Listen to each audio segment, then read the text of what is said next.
சபரிமாமலை வாழுமையப்பா மணிகண்ட சுவாமி சரணமினி நாங்கள் உன் சரணம். சபரிமாமலை வாழுமையப்பா மணிகண்ட சுவாமி சரணமினி நாங்கள் உன் சரணம். தேவஜோதியனும் திருவிளக்கே எங்கள் புண்ணிய பாவச் சுமையை இருமொழியிலே கொண்டு வந்தோம். சுவாமியே ஐயப்ப சரணம், சுவாமியே சரணம். சுவாமியே ஐயப்ப சரணம், சுவாமியே சரணம்.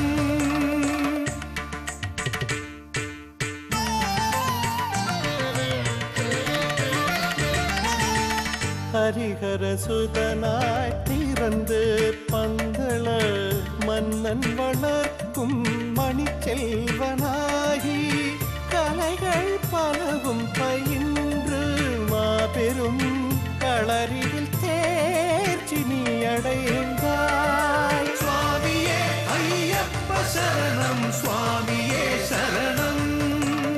சுவாமியே ஐயப்ப சரணம், சுவாமியே சரணம்.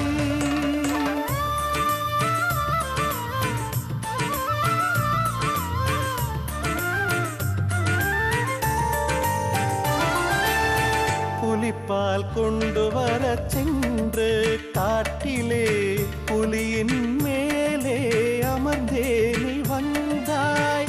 பாவத்தை பார்வையில் கொன்று போரிலே வாவரை நீரென்று தோழனானாய். சுவாமியே ஐயப்ப சரணம், சுவாமியே சரணம். சுவாமியே ஐயப்ப சரணம், சுவாமியே சரணம்.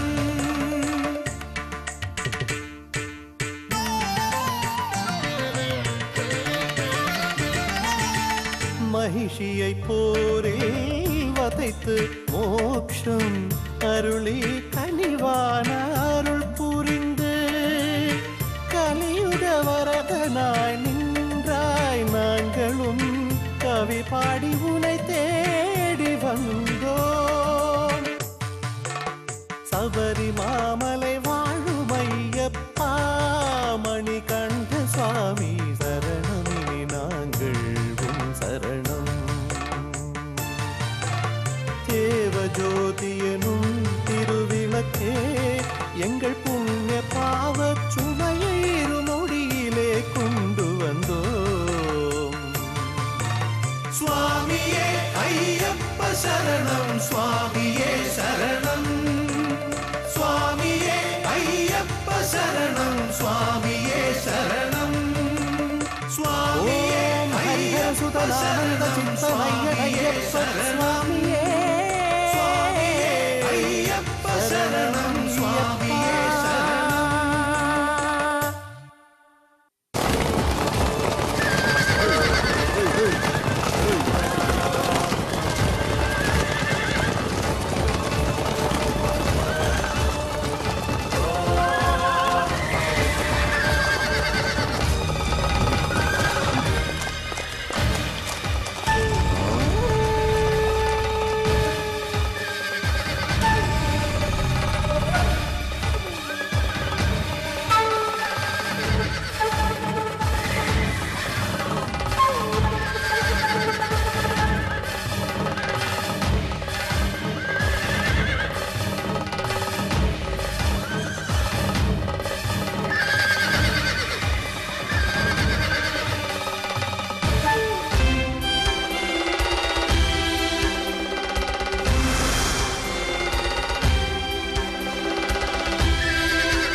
இது நாம் நினைத்தது போல அல்லவே.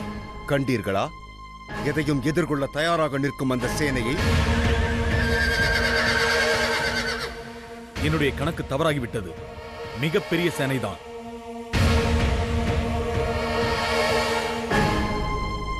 நானும் எதிர்பார்க்கவில்லை.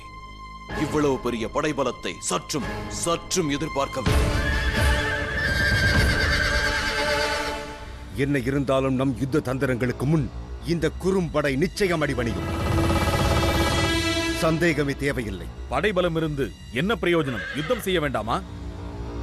கொலையும் கொள்ளையும் யுத்தமும் செய்த அனுபவங்கள் எவ்வளவோ நமக்குண்டு. இருந்தாலும் நாம் ஜாக்கிரதையாக செயல்பட வேண்டும்.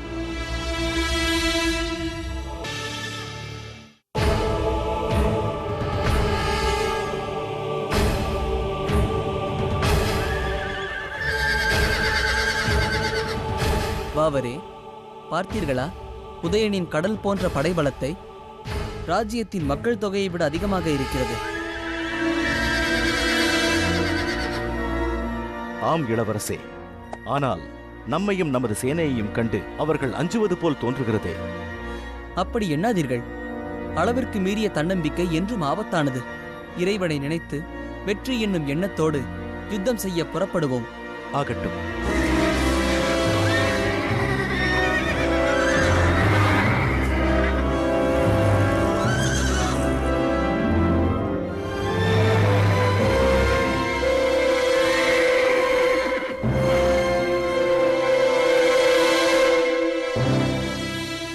நான் பந்தள ராஜ்யத்தின் மகாராஜாவின் புதல்வன் மணிகண்டன்.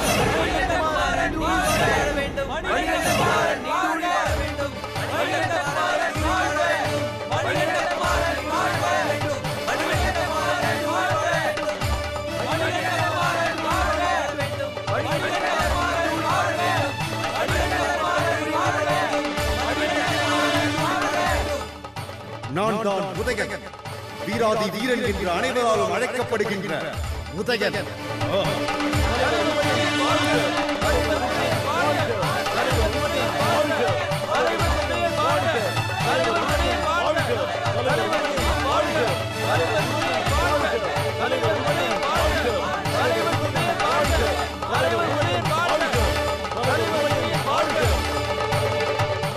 நான் உக்கிரசேனன், உதயனுடைய சகோதரன். தலைவர் உதயன் வாழ்க! நான் பத்ரசேனன், உதயனுடைய இளைய சகோதரன். தலைவர் உதயன் வாழ்க! நான் பாபு, மணிகண்டகுமாரனுடைய தோழன், பந்தளத்தின் படையினை வழிநடத்திச் செல்கின்ற தளபதி.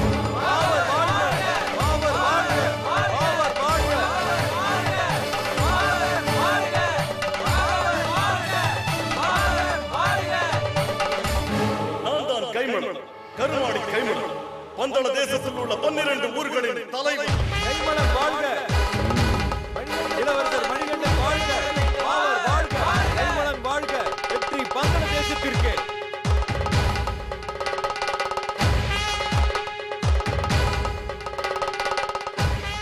உதயன் என்ற தங்களை பற்றி நான் வெகுவாக கேள்விப்பட்டுள்ளேன். வீராதி வீரனான உதயன் என்பவரை பற்றி.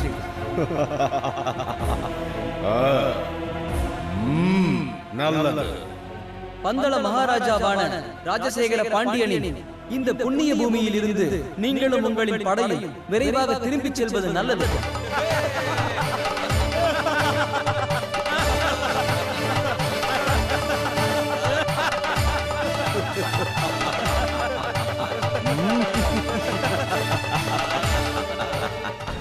இதை ஒரு கட்டளை என்ற கணக்கில் எடுத்துக் கொள்ளுங்கள்.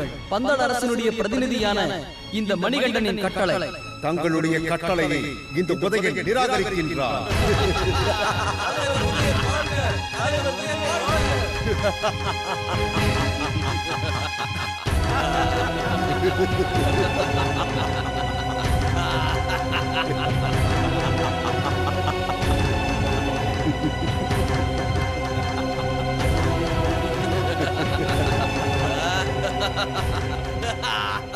யுத்தத்தை கண்டு பயப்பட்டு பின்வாங்கும் தந்திரம் தானோ தாங்கள் கூறும் இந்த கட்டளை?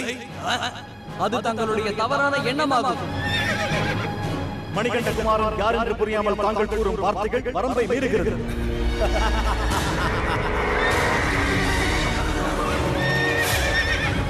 நாங்கள் என்றும் யுத்தத்திலிருந்து பின்வாங்க மாட்டோம் என்று வீராதி வீரன் உதயனின் சகோதரனான இந்த உக்கிரசேனன் அறிவிக்கின்றார்.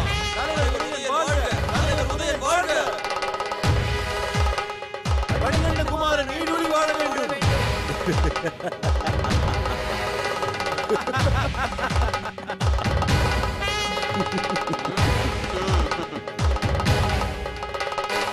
தீர்மானம் உறுதியானதுதானா?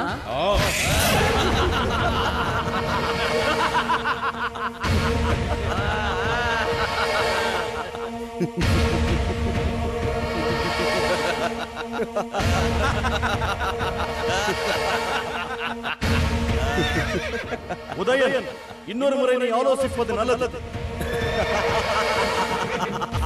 உதயனே, கடந்த சில நாட்களாக நீயும் உனது கூட்டாளிகளும் இந்த ராஜ்யத்திற்கு எதிராக ஏராளமான அநீதிகளை செய்திருக்கிறீர்கள்.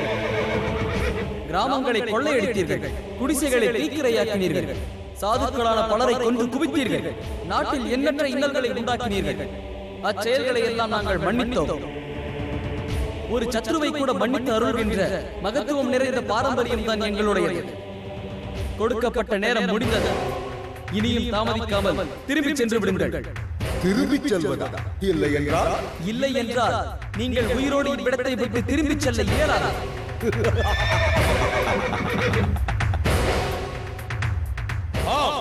அதையேத்தான் நாங்களும் கூறுகிறோம். உயிர் பிழைக்க வேண்டும் என்ற எண்ணம் உங்களுக்கு இருந்தால் தப்பி ஓடுவதுதான் உங்களுக்கு அழகு. ஜென்மம் எடுத்த தேசத்தை விட்டு நாங்கள் தோற்று ஓடுவோம் என்ற அற்ப எண்ணம் உங்கள் மனதில் உதிக்க தேவையில்லை.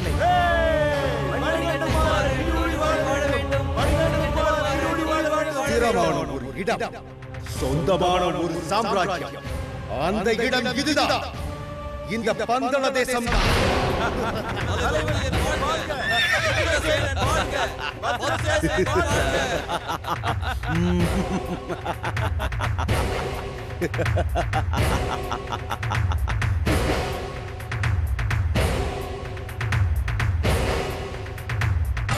ஒருபோதும் யாராலும் மன்னிக்க இயலாத பயங்கர அராஜக செயல்களைத்தான் தாங்கள் செய்திருக்கிறீர்கள். இருப்பினும் அதற்கு நாங்கள் தண்டனை தர விரும்பவில்லை. இனியும் அந்த அராஜகத்தை நாங்கள் மன்னிப்போம் என்று கனவு காண வேண்டாம். தாங்கள் இப்போது இங்கு வந்திருப்பதின் உத்தேசம் என்ன? பந்தளத்தை கட்டுப்பாட்டுக்குள் கொண்டு வந்து ஆள வேண்டும். உதயனே, இந்த பந்தள ராஜ்யத்திற்கு மகிமை நிறைந்த வரலாறுகள் உள்ளன. கொலைகளையும் கொள்ளைகளையும் நடத்துகின்ற உன்னை போன்றவர்களை அழித்த வரலாறு அது. அதில் பலரை மன்னித்த வரலாறும் உண்டு. வருபவன் அரக்கனானாலும் இந்த மண்ணில் கால் வைத்தால் அவன் மனிதனாவான். அவ்வளவு புண்ணியம் நிறைந்த மண்ணாகும் இது. ஒரு காலத்தில் உங்களைப் போலவே இந்த நாட்டை ஆக்கிரமிக்க வந்தவர் தான் பாவர். ஆனால் இவர் இன்று என்னுடைய தோழராகவும் இப்போது இந்த ராஜ்யத்தின் படைத்தளபதியாகவும் விளங்குகிறார். அனைவரும் பயந்தவர்கள் அல்ல. பாபர் ஒருவேளை கோழையாக இருந்திருக்கலாம். யுத்தம் செய்யும் துணிவோடுதான் நாங்கள் வந்துள்ளோம். யுத்தம் செய்யாமல் இருந்ததற்கு காரணம் அதுவல்ல. மணிகண்டகுமாரன் சத்திய மார்க்கத்தை காட்டித் தந்தார்.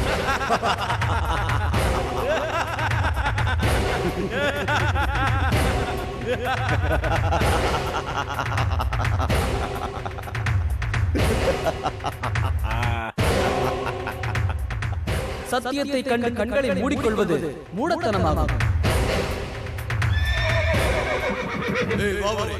தாங்கள் இங்கு வந்தது யுத்தம் செய்யத்தான். அதை விடுத்து ஏன் யுத்தம் செய்யவில்லை? ஒரு கோழையாக அடிபணிந்து வியாபாரம் செய்து அடிமையாக வாழ்கின்றீர்களே, இதை நினைத்து வெட்கமாக இல்லை? நான் வீரனா கோழையா என்பது இப்போது முக்கியமல்ல. ஆனால் இந்த அடிமைத்தனத்தில் நான் சுகம் காண்கிறேன் பத்ரசேனா. உங்களது கீதோபதேசத்தை நிறுத்தி யுத்தத்தை தொடங்குங்கள். எதிரிகளை மன்னிப்பது இந்த நாட்டிற்கே உரித்தான சிறப்பம்சமாகும். விரோதம் பாராமல் நான் இப்போது உங்களுக்கு மீண்டும் கட்டளையிடுகிறேன். தங்களுடைய ரத்த வெறியினை இதோடு நிறுத்திக் கொண்டு தயவு செய்து யுத்தம் செய்யும் ஆசையை விடுத்து இங்கிருந்து திரும்பி சென்று விடுங்கள். ஏய் குமார், வயதை வைத்து பார்த்தால் இன்னும் நீ படிக்க வேண்டியது நிறைய உள்ளது. நாங்கள் கூறுவதையும் கேட்டுக்கொள். இனி வேறிடம் செல்லும் எண்ணம் எங்களுக்கு இல்லை. இந்த நாட்டை நாங்கள் கைப்பற்ற வேண்டும். இந்த நாட்டு அரண்மனை எங்களுக்கு சொந்தமாக வேண்டும். எங்களுடைய ஆட்சி இங்கு மலர வேண்டும்.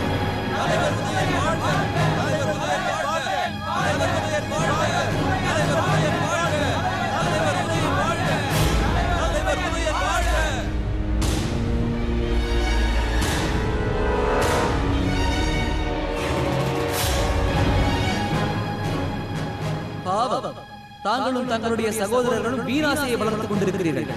நேரம் வரும் பொழுது அனைத்தையும் தாங்கள் உணர்வீர்கள். குமார், நேரத்தை வீணடிக்காதே. ஆயுதத்தை சரியாக கையில் பிடிக்க கூட தெரியாத ஒரு சிறுவனோடு யுத்தம் பற்றி பேசி பிரயோஜனம். நகர்ந்து தைரியம் உள்ளவர்கள் முன்னேறி இங்கு வர.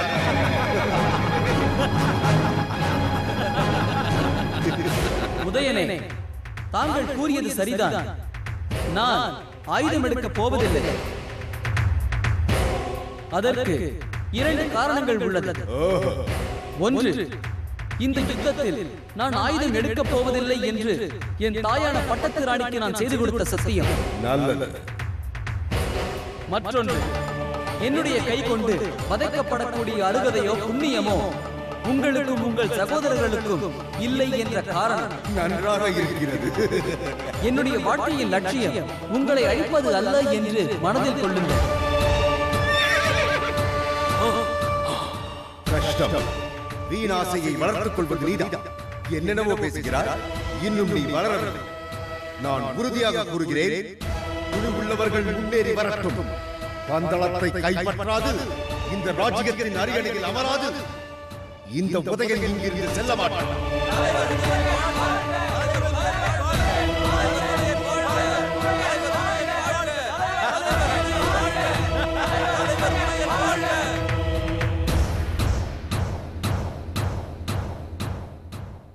நல்லது, அது தங்களுடைய விதி. வாவரே, இளவரசே. யுத்தம் ஆரம்பமாகட்டும். ஆகட்டும் இளவரசே.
மனிதன் மனிதனை அங்கீகரித்தால் சமாதானம் உண்டாகும்.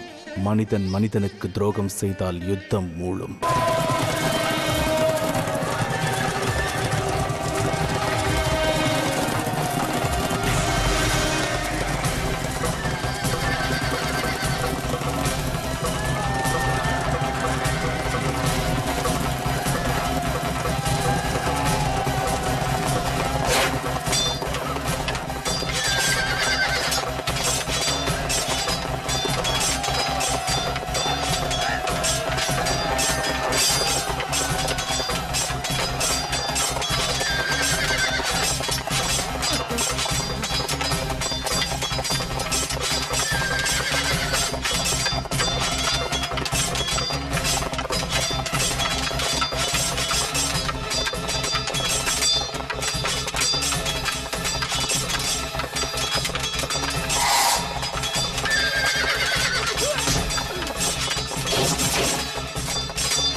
மகேஸ்வரா, மந்திரியார் ஏதாவது ஒன்றை சொல்லி என்னை அனுப்பி விடுகிறார். மாட்டிக்கொள்வது நான் தானே. என்னையும் காப்பாற்றிக் கொள்ள வேண்டும், வந்தவனையும் தடுக்க வேண்டும். என்னை காப்பாற்றுங்கள்.